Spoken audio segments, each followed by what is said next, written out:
Greetings, I'm John Duvall. Welcome to the Truth Factor discussion. Don't adjust your volume. This is the way I sound today, but everybody else sounds normal, and you'll like their voice a lot better. It's good to have everyone with us today, gentlemen. We've been off for 2 weeks. It's good to be back. Wayne, it's especially good to have you back with us. You were out and about gallivanting around the world, weren't you? Sort of. Yeah. Well, yes, it's good to be back. We had a successful almost 4 weeks in India, and I am currently actually putting together a report for that, but I'm glad to be back here among brethren and to be able to participate in this discussion today. It was good to follow the reports that you had sent out. It seemed really interesting what y'all were doing there. Very beneficial. Thank you. And anything unique happen that normally doesn't happen, or any challenges that y'all had to face this time? Well, technically this is only my 3rd trip over there, so almost everything still is unique. I haven't seen that before.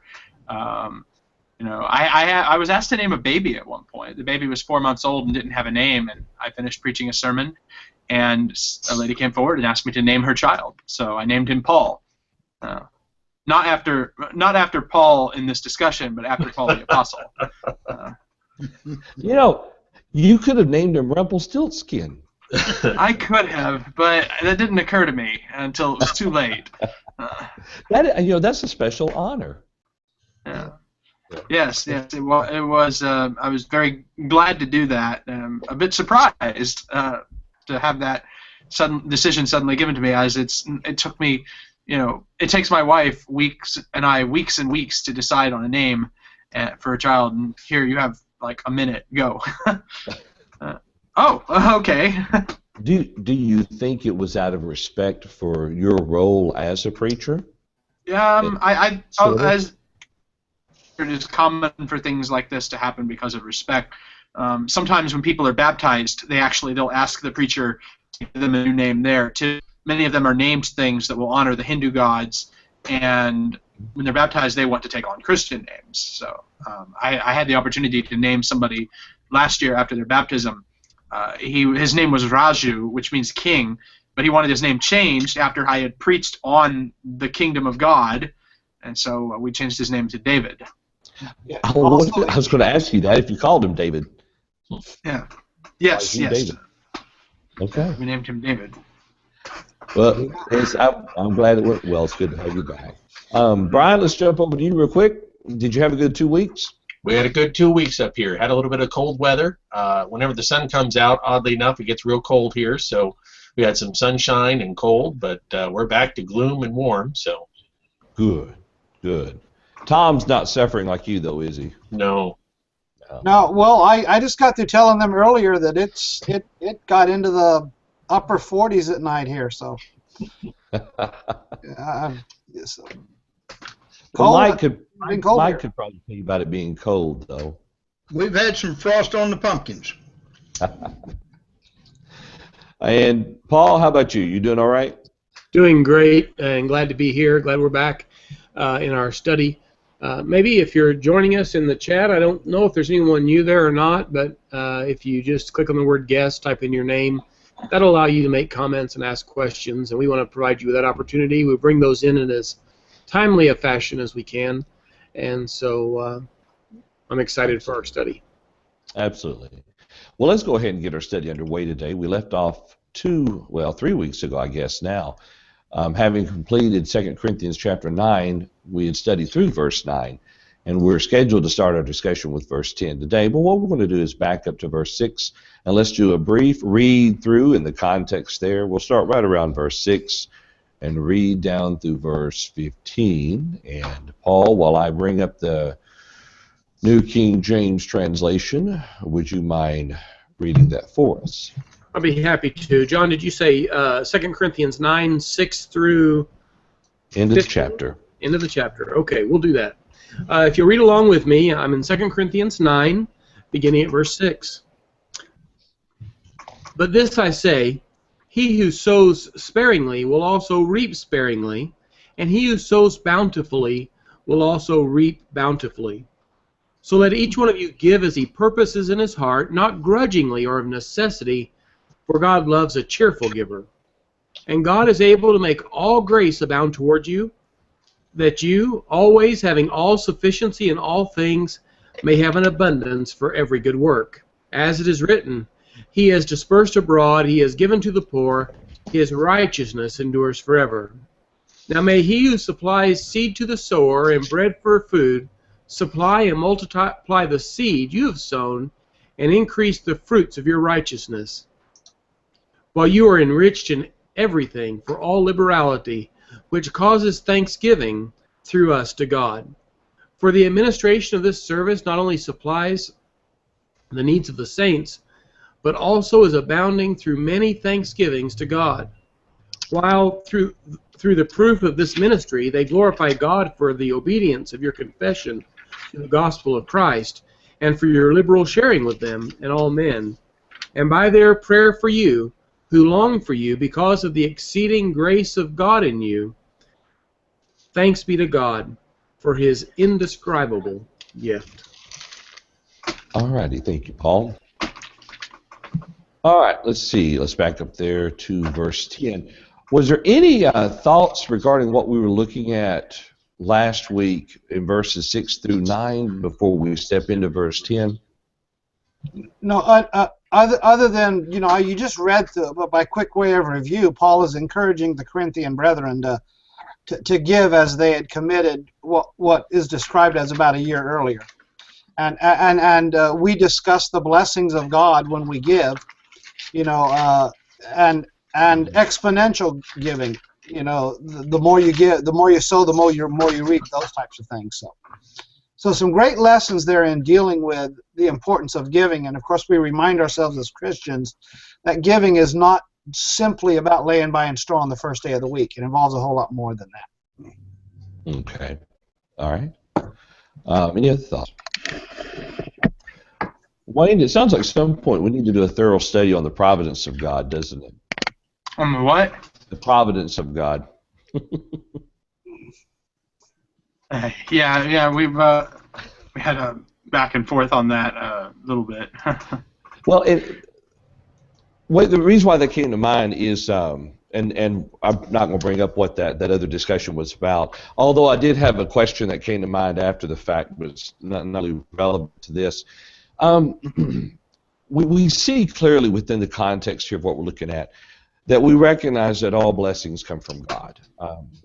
Whether an individual, let's say if Mark Zuckerberg obeyed the gospel of Christ and had enough money to donate $45 billion worth of shares to charity, or some Christian who's making minimum wage and barely getting by, we still recognize that all the physical blessings we have come from God. And it sounds like as we go through this, beginning there in verse 10, that ultimately one of our reasons for being willing to share with other brethren who are in need is because God, in a manner of speaking, shares with us. He provides for us through His means of providence. We all don't live equally. We don't all have equal amounts of money and eat the same type of level of food, and our homes are all different. But yet, when it comes to God blessing us and providing for us, as Matthew 6, we all have an abundance of what we need. And even if we don't have an abundance of what we think that we need, we still have enough to be able to share with others. And ultimately, this is attributed to God, as we see there in verse 10. But any thoughts or comments? Well, I mean, certainly there's the rule of thumb is that God will provide for His servants, and yet at the same time we can find exceptions to that idea in the Bible. It's like Job said, shall we accept good from God and not adversity? In Job chapter 2 and verse 9. And so there is kind of this tension, if you will. On the one hand, the promise that God always will provide for His people, and yet on the other hand, the fact that persecution exists, tribulation exists, and the fact that God's people frequently do go hungry for whatever reason in this temporal realm, in this life. Now, what do we do with that? Well, with that comes the very real responsibility that God has given Christians to take those who have been blessed to provide for those who have not been blessed. And of course, this is a principle that you find in the law, even. Right. Deuteronomy chapter 15. talks about how, on the one hand, in verse 4, Deuteronomy 15, he says there will be no poor among you, because the Lord will bless you in the land which the Lord your God is giving you, if you listen obediently to the voice of your God. He goes on and on. But then he starts talking about if there is a poor man, you need to help him, you need to have a good heart to him. And by verse 11 of the same chapter in Deuteronomy, he says the poor will never be in the land. And therefore I command you, saying, you shall freely open your hand to your brother. Well, is Deuteronomy talking out of both sides of its mouth? Is it contradicting itself? Will there always be poor, or will there never be poor? Yeah. Well, the truth is God has built this mechanism into Israel to provide for the needy within the land, and was within among their fellow Israelites. And in the same way, the spiritual Israel, that same principle fundamentally exists. We are to provide for our needy brethren in that same way. You might say that if the faithful do what they're supposed to do, the poor will never be poor. Mm-hmm. Yeah. Because exactly. you do have the poor people, but once brethren provide for one another, you don't have the poor people. Right. Yeah. Yeah, exactly. And I would add to that, if everybody would do what they're supposed to do, it would resolve a lot of problems right up front. And that doesn't take away from God blessing us exponentially above and beyond that, But that is a truth. A lot of our challenges, not all of them, but a lot of our challenges are, for lack of a better term, self-healing. In other words, we have the mechanisms with which we can help better ourselves. For example, somebody that gets in trouble with debt, wasteful spending. Well, how are you going to get out of that? Well, number one, you got to stop wasteful spending. You got to start doing the right thing, and if you do that and just press on, you've got a good likelihood that you're going to be better off. You're going to heal yourself, barring some unforeseen disaster or circumstance like that. So there is that principle, but I don't think that principle takes away from the hand of God being able to do what God needs to do, providentially. Well, let me ask you, and I don't disagree with that, Tom, but it sounds partly what you're talking about is stewardship of what God has given us. And if we are good stewards, then when we have an opportunity to help brethren, then we are prepared for that. Yeah. But let me ask you, I'm going to throw this next question to Mike for just a moment. The way that he reads this in verses 10 and 11, he who supplies seed to the sower and bread for food will supply and multiply your seed for sowing and increase the harvest of your righteousness. You'll be enriched in every way to be generous in every way, which through us will produce thanksgiving to God. Is he telling us that we are to give so that we might be rewarded for our giving, or is he telling us that we are to give because God has already prepared us for the giving? I think it's actually a third thought, John. Okay. That we can't outgive God.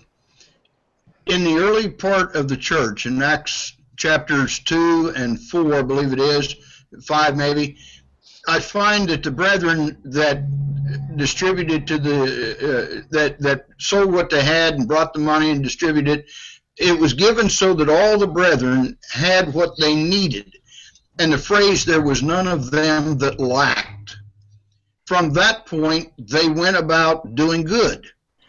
And in Acts chapter 8, they were scattered abroad, but they went everywhere preaching the word. Okay. And it's not for several years that we hear of them having any literal need until this drought in Judea comes up. And that's when these brethren had need, and yet every indication of it is the brethren responded to that need with greatness because God had indeed blessed them.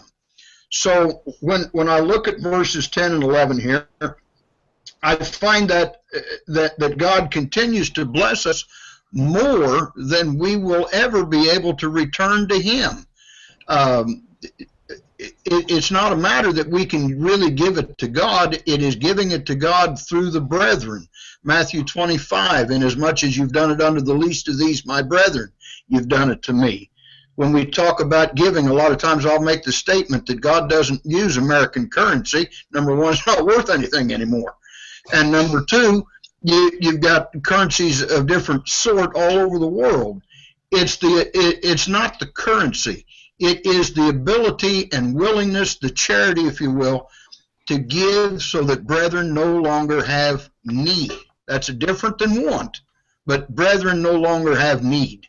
And we have all things common, nobody lacks, and God continues to reward this with righteousness. And I think that's the important thing in verse 10, the fruits of your righteousness. It's not your material gain, it's your spiritual gain. Right. You have a sowing and then a reaping there in verse 10. Yeah. Absolutely. Yeah. Brian, you got any thoughts or comments? Yeah, I got a couple of things come to my mind. One of them is whenever I look at this passage and I look at the whole of the context from 10 to verse 14, it occurs to me that Paul is describing an idea to say that, well, like I said, I might think of it like this. If the church helped somebody, you might think, well, you ought to be particularly grateful. I believe Paul is saying that whether God blessed you through the church and the church provided that need, or God blessed you because your business did well, it's still God's blessing. You're just as, I don't know if I want to say obligated, but you're just as obligated to be grateful in either circumstance. And I know that sometimes brethren feel like, well, if the church is going to help somebody, they ought to be particularly grateful. No, but that's not true. I'm just as blessed if I worked hard and my crops came in well as I am if the church in Corinth sent money to help me pay for food this year. Both blessings come from God. I ought to be just as grateful in either circumstance. I don't think we always practice it that way, but I think that's what Paul is saying. Yes. Okay. All right. Let's see. How about Paul Adams? You got any thoughts? Just that just because a physical need may not be met does not mean that the Lord has abandoned us. It may be that He brings us through the crisis through other means and gives us strength to be able to endure those things that we have to face. But that's it. Okay. Wayne, essentially what we see here is a great outline of sorts for an anti-selfish sermon. Anti-selfish sermon? Yeah, well, there's I mean, you know, the problem, of course, is, you know, people can sometimes read this text and they get this mindset of, oh, health and wealth gospel. You know, you give to this, you get 100-fold back in this life, which isn't really what he's saying at all. And in fact, God never promises that His children will be rich in this life. Right. You go to Jesus. Jesus talks about don't worry about what you will eat, don't worry about what you will wear. You know, Jesus never said anything about shelter. He never guaranteed that to God's people. And yet, you know, in the U.S., we act like shelter is a basic human right and that everybody's entitled to. You know, so unless I have my third car in my house with a big yard and a garage, I'm not being God. But the truth is, no, God blessings are, you know, if I'm able to eat for the day and wear clothes for the day, I'm blessed by God. And that is something to be thankful for. And so I think, you know, we have this, if we're in a society that is overly abundant and prosperous, like we have here in the U.S., then there's a tendency to just take stuff for granted that God gives, to forget that God is the source of these things. But in Deuteronomy 8, God warned about this. You know, that if you are in prosperity, you need to remember, don't forget that the Lord is the one who gives you these things. Otherwise, verse 17 of Deuteronomy 8, you may say in your heart, my power and the strength of my hand made me this wealth. But you shall remember the Lord your God, for it is He who is giving you the power to make wealth, that He may confirm His covenant which He swore to your fathers as it is this day. It shall come about, if you ever forget the Lord your God and go after other gods and serve them and worship them, I testify against you today that you will surely perish. You know, why bring up other gods there? Because there's a tendency to make human accomplishment your own God, and to say, oh, my hand, my power made me this wealth. That's the wrong way of looking at it. That's a good point. That's why I just kind of wonder if, when, like you said, sometimes this can be used for or attempted to be used for the health and wealth doctrine, but he doesn't appear to be promising to replenish what we give to others. He's telling us that He has given to us. He has blessed us. And so we help others from what He has already given us. And the actual reward is, if you would, as Mike pointed out, verse 10, the increase of your harvest of your righteousness. Verse 11 results in thanksgiving unto God. Verse 12, an overflowing in many thanksgivings to God. Other than the sheer fact of doing what we're supposed to do, it's others who are benefited, and God receives the praise and the glory. Right. It's not about us doing it so that we can be ultimately greatly blessed by God. And Wayne, I like your point. I've often wondered, why didn't Jesus say anything about roofs over our head in Matthew chapter 6? Because you can always find a tree to sleep under, can't you? The Son of Man had no place to lay his head. Yeah. Right. But he had food and clothing and was content. Now, if I try to tell my family we don't need a house to live in, they might revolt. Okay. But I mean, even Paul though makes the point. He says that the collection isn't so you can impoverish yourselves. In chapter 8, verses 13 to 15, he says this is not for the ease of others and for your affliction, but by way of equality. It's not so that you can make yourselves poor so they can be rich. It's so that everybody can be kind of on equal footing. Their needs provided. Right. Ultimately, yeah. Right. All right, let's see. Go ahead, Tom. Yeah, and in saying all of this, something I don't know if I'd use the word I wrestle with this, but one of the things that comes to my mind, and again, we're hesitant to say anything because of the abuse, but is there also a sense in which God could increase our seed physically because we're doing what we ought to do?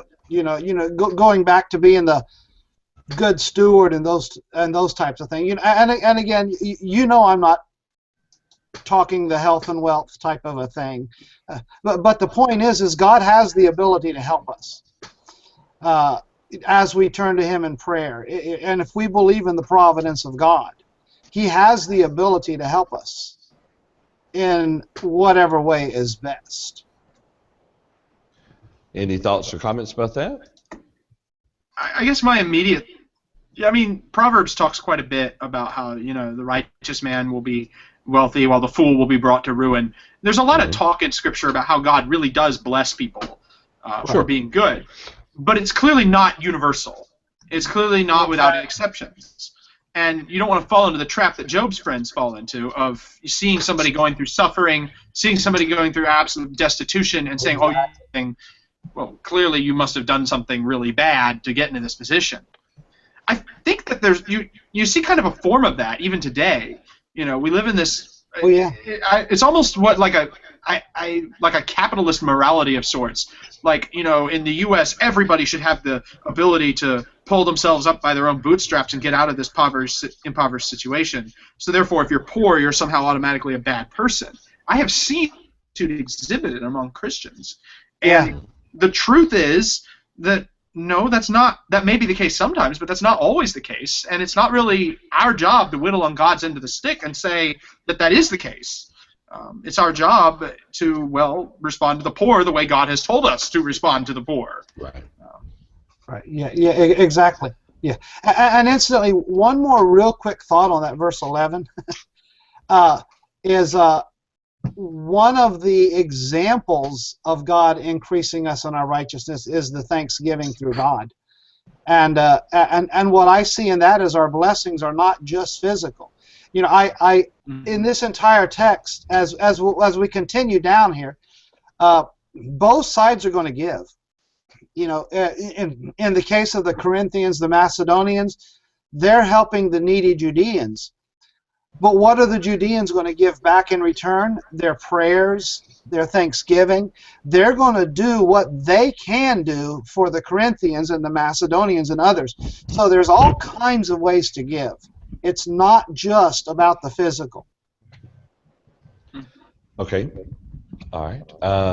And with Tom, he kind of talks about that a little bit in verse 12 and then again in verse 13 there. Yeah. The results is in their glorification. Brian, let me ask you this real quick. Looking there at verse 13, by their approval of this service, they will glorify God because of your submission that comes from your confession of the gospel of Christ and the generosity of your contribution. Do you find it interesting that Paul makes a connection there between what they are doing for the brethren and their submission and confession there in verse 13, if that makes sense? You know, actually, I've probably overthought that verse quite a bit, so I wasn't going to say much about it, because I was wondering, it's almost as though Paul is intentionally trying to get this statement to be made that they really aren't going to thank you for this. They're going to thank God for what's happening, and they're going to thank God for your obedience. And I was wondering, is this Paul's way of kind of coming in, I don't want to say backhandedly, but kind of a backdoor way of saying, this is something you need to be doing? Again, you know, the enforcement of this in the last two chapters seems to be, you know, you said you would do it. I want to make sure you're going to do it. And one more time, he's saying, you know, that they're not going to give thanks to you for doing this. They're going to, almost like Jesus saying, you know, that you're the servant, that you've just done what you're obligated to do. You shouldn't say, hey, great job. Hey, instead, it's, hey, you've done what's expected of you. And so I've been wondering about that myself. I actually am not sure how to take that verse, because I've been thinking, is that Paul's intention, or is Paul just trying to say this isn't about you getting the glory, because the thanksgiving and all of this isn't going to go to you, it's going to go to God. You know, there's an old Jewish proverb that the best kind of giving is the giving where the giver doesn't know who receives it and the recipient doesn't know who gives it, because then all the glory goes to God. And I was wondering if maybe that's perhaps the idea too. So I have two different thoughts on that, and I'm not sure which one might be more accurate.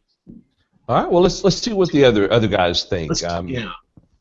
How about you, Mike? What are your thoughts? I appreciate Brian's looking at that and seeing both sides of that, and I can't disagree really with either side, Brian. The fact that they subject themselves to the gospel of Christ, that indicates they're preaching the truth by this action. They're preaching the death, burial, and resurrection of Christ by this action. But I believe verse 14 kind of pulls it together when he shows us that the recipients of this gift are praying in behalf of those at Corinth, that their prayer for you, which long after you for the exceeding grace of God in you. Corinth is being well blessed by this, not in the thank you type, but in the fact that the brethren who are receiving this are indeed grateful that Corinth showed the testament of Christ in what they're doing.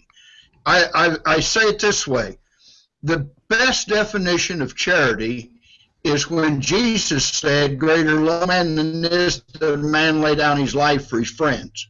Charity being the ability and willingness to give of ourselves to help those who cannot obtain that needed thing by themselves.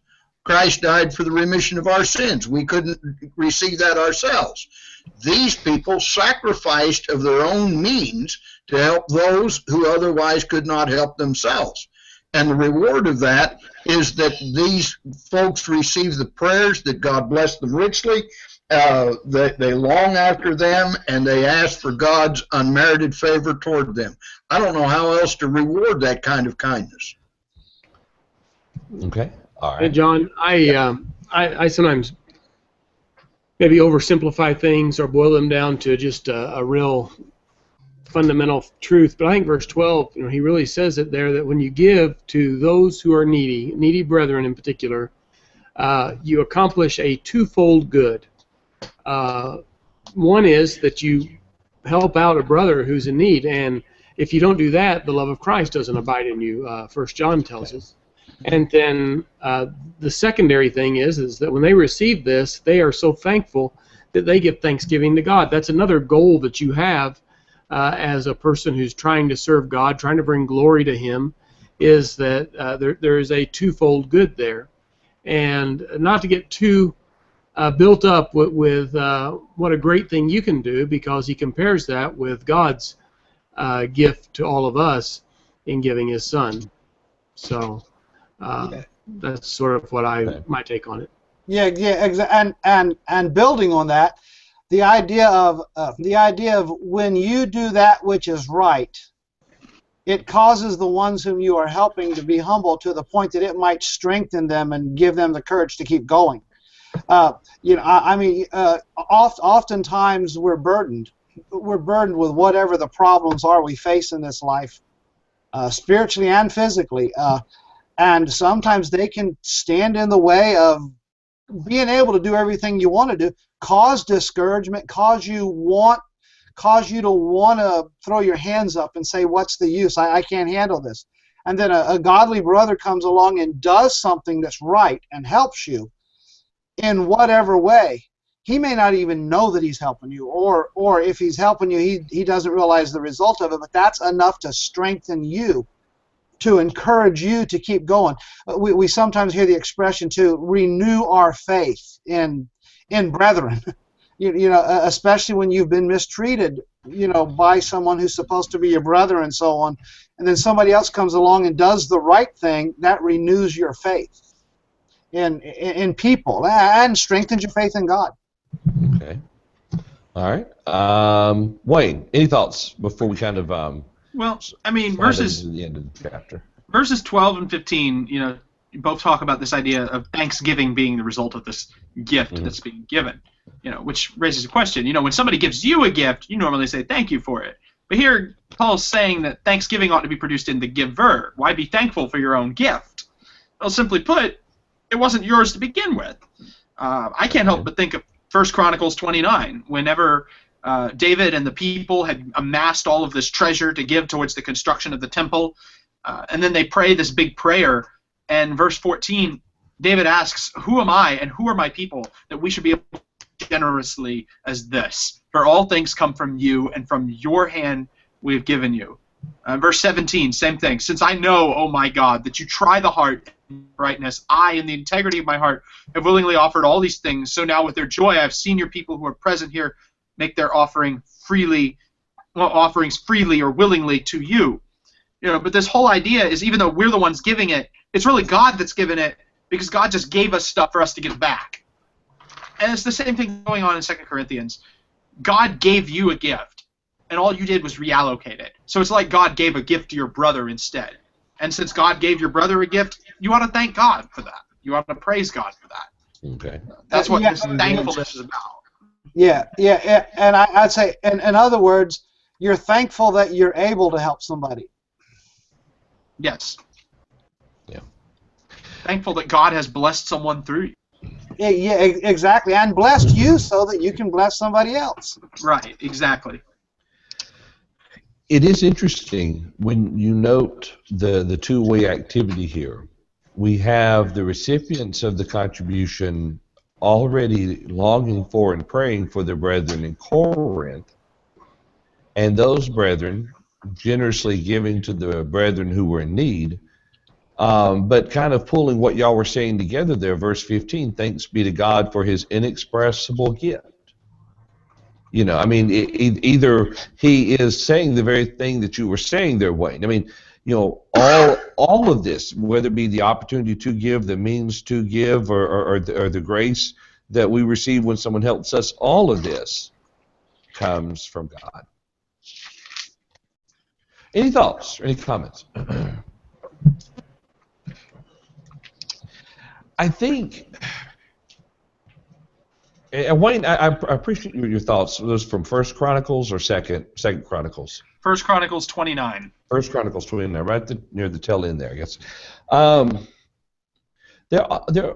Oftentimes we fall into the trap of putting that huge barrier between the Old Testament and the New Testament, and kind of dismissing some things. But when we look at David, David fully approached the blessings that God had gave them as coming from God and fundamentally belonging to God. And I think sometimes, and I know that I have the tendency in this whole discussion of providence to kind of forget about the fact that in reality, everything that I have in my life, no matter how hard I might work for it, or no matter who gives it to me, ultimately, it all is made possible by God.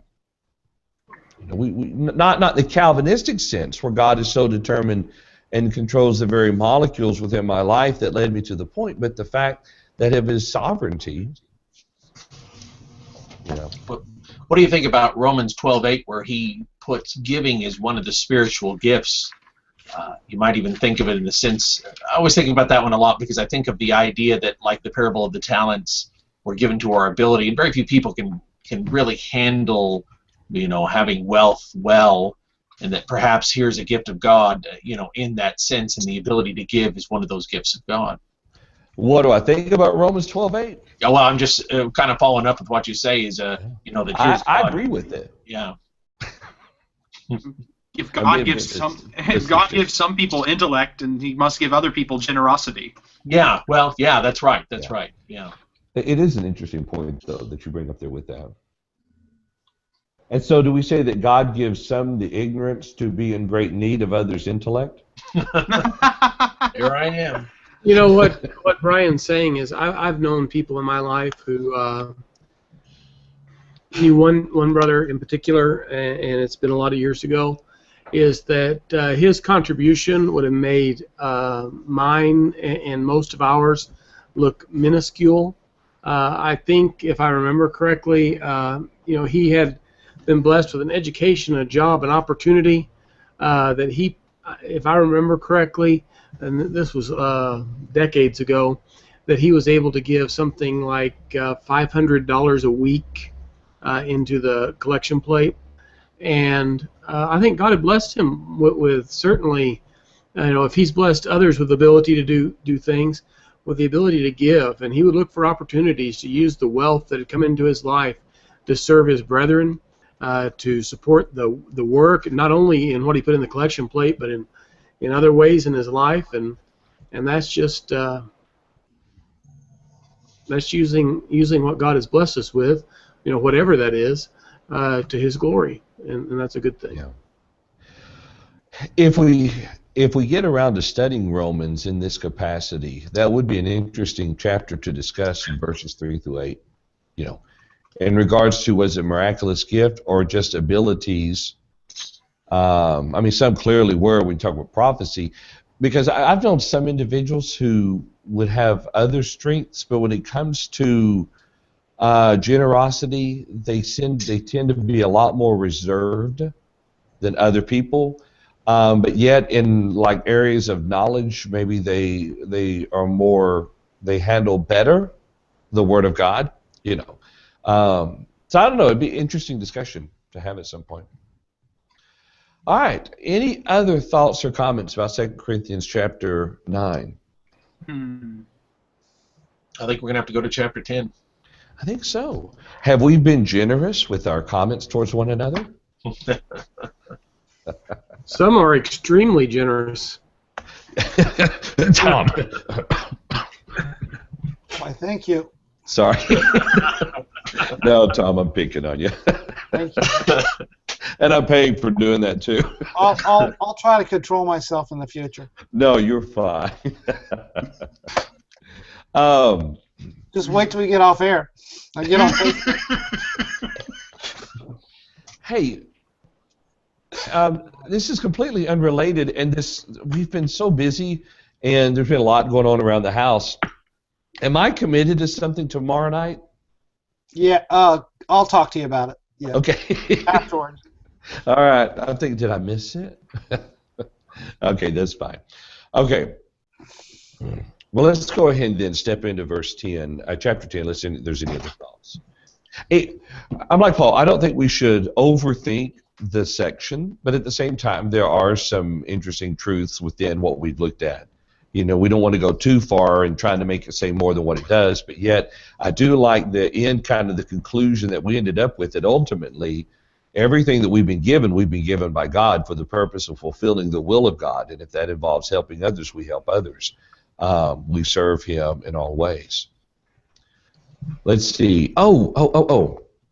Wayne, we do want to do that.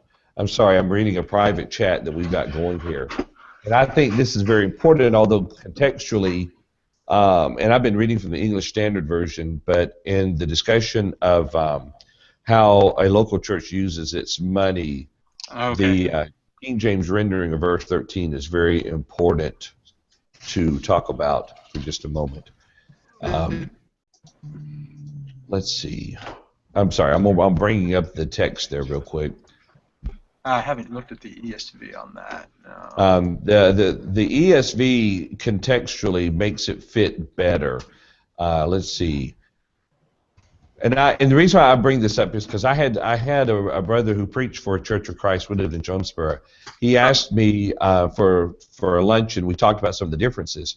And Paul, I'm gonna bring this up, and he used this verse, and we'll bring it up here in regards to helping those who are not members of the church from the collective treasury. He says there, for your professed subjection unto the gospel of Christ, and for your liberal distribution unto them and to all men.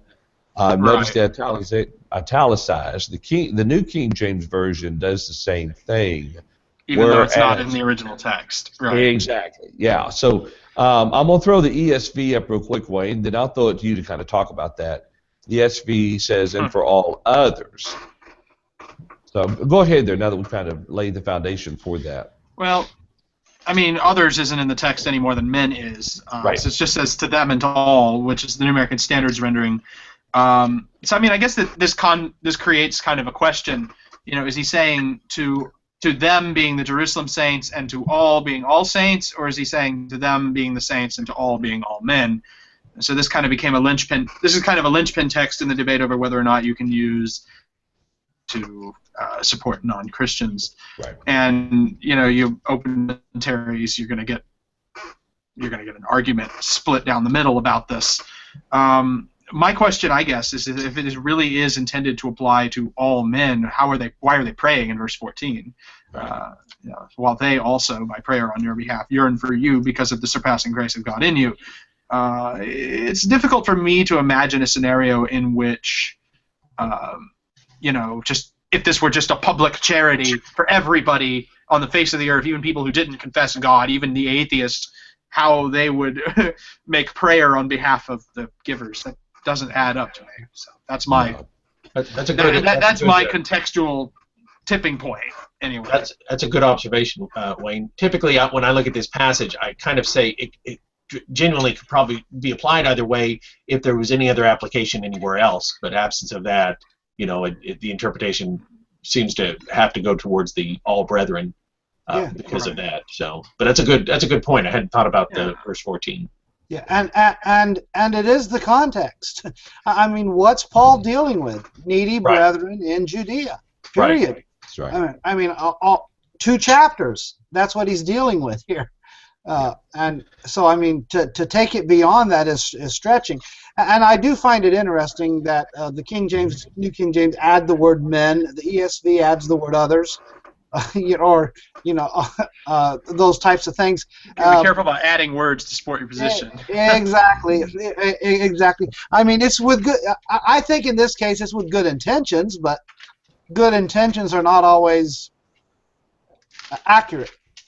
Well, the American Standard Version doesn't make that addition. They have contribution unto them and to all. There you go. Yeah. And when you look at the context, the specific you would be the not you. I'm sorry. Rephrase that. And the generosity of your contribution to them, that would be the ones who immediately would be suffering, and they were the subject of this need. They were in need, and then for all other Christians who might have been in need. I mean, that's the overall discussion there within that. And if you have another similar circumstance, whatever that might be. And there's no other New Testament example that would fit unto all other men. Right. Yeah, I mean, there's nothing that would fit that. Yeah. Not even close.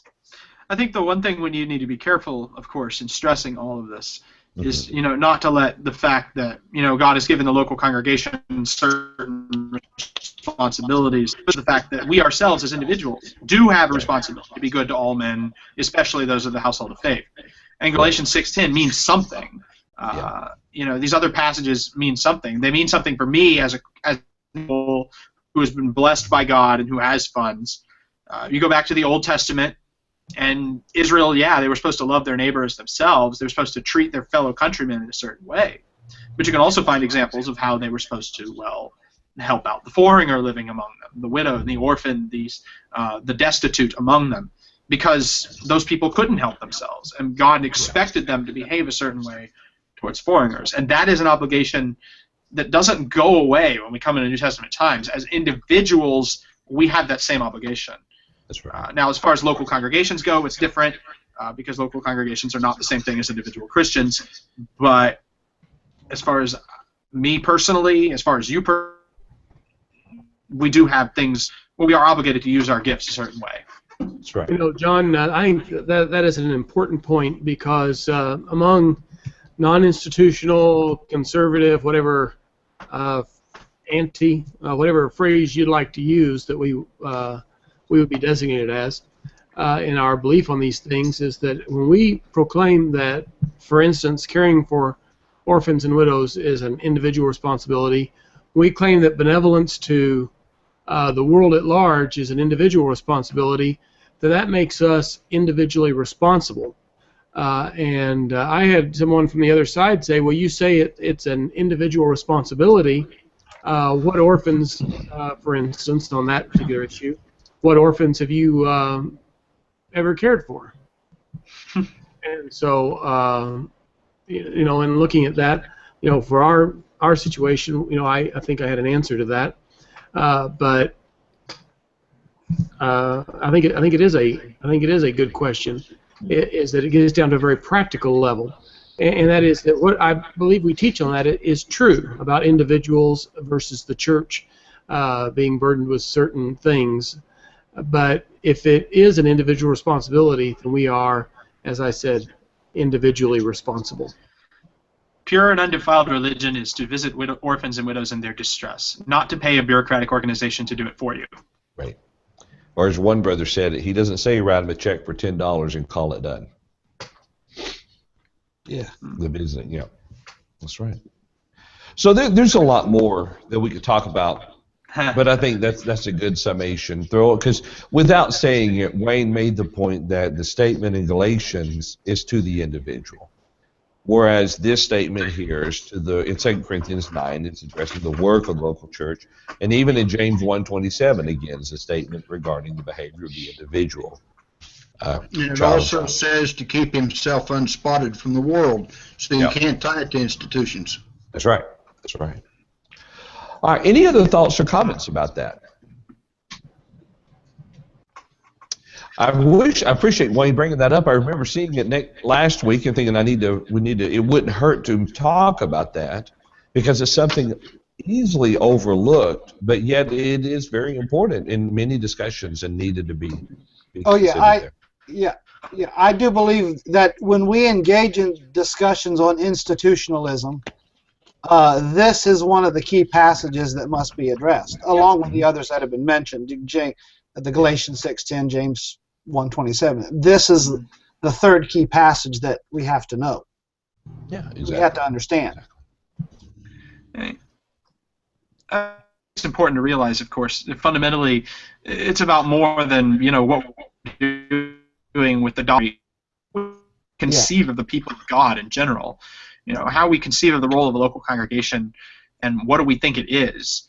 Because we have a fundamentally wrong picture of what local churches are for. If it's just for whatever I feel like it should be for, there's no bottom to that. It's no longer God's house. It becomes our own house and our own place of, just kind of diddling whatever we want. We may think that we've got a smarter idea than God does, but generally that's not a good thing to think. Right. Yeah, exactly. We live in a time, and I know we have a couple of minutes because this is probably a good stopping point, but I mean, we live in a time that's full of causes, and I don't know about you, but I get emails on a daily basis asking me to contribute to cause X and cause Y and cause Z, and all those types of things. And a lot of times we send our money to those organizations, or we can send our money to those organizations for them to do a work, and we support that work. We need to be careful not to treat the church as that type of an organization. While we will support our congregation in the work that it does, and one of the ways that we must do that, I believe, is financially, help it to do that work. But that doesn't mean that we're writing the check for, the way I heard it is, let's see, for the preacher to preach the gospel, the elders to take care of the problems, and the deacons to fix the plumbing. Well, and Tom, I would add to that, I think our problem is if we think giving is our supporting the church, we might be wrong altogether. Because we're not really supporting the church. We're given the opportunity to share something we have, and the church is the place where that's going, but it's not us supporting the church even. And I think a lot of times we do think of it that way. Yeah, exactly. And I try to describe it when I talk about giving is, in a way, maybe we ought to think of it as an investment rather than simply giving. And my point in the idea of investing in it, the more you invest in something, the more it means to you. And for it, you're going to do what you can to help it prosper. And that's not just writing a check on Sunday. Is it not a little deeper than that, guys? Is it not a principle that comes back to Matthew 7:12 that we do unto others as we would wish others did to us? And Absolutely. Being in the family of God, if John says, if we see our brethren in need and shut up our bowels of compassion against them, how dwells the love of God in us? 1 John 3. So that the idea behind it all is to put ourselves in the shoes of the needy. And what would we wish were done to us? And then we come back to Acts 2 and Acts 4 and Acts 5, where they had all things common, and no one had lack, and yet in quantity, people had a lot more than others. But in quality, they were on an equality. It was absolutely the way it needs to be yet today. Yes. All right. Any other thoughts or comments about that? Good description. Well, I'll tell you what, let's plan to continue our study then of this chapter, or this book, I should say, or this letter, next Wednesday. That should be the 9th of December. 2 Corinthians chapter 10, beginning there in verse 1. Sound a good starting point? Oh, yeah. We're going to a whole new section of the book, so. That's right. That's right. Okay. Well, I think it's been a good study of chapter 9. Sorry about the long break that we had within the chapter there, but it did give Wayne time to get back with us and see us here at the end of the chapter, of course. Where were we when you left, Wayne? We weren't that much farther. You were almost. I think you were almost done or close to done in chapter 7. So you finished maybe about a chapter in a month, 2 chapters in a month. It's about normal, I think. Well, but that's all right. Again, as I said, it's good to have you back, Wayne. It's good to be back. Appreciate all the thoughts and comments on this. We'll plan to begin with chapter 10, verse 1 next Wednesday. All right. Any other thoughts or comments before we close today's study? All righty. Well, Lord willing, we'll plan to be back here again next Wednesday at 11 o'clock a.m. Central Time. Here in the Eastern Time Zone, that will be noon. 9 o'clock Pacific Time. From India, 10:30 at night. There you go. Right here at live.truthfactor.com. Have a wonderful week.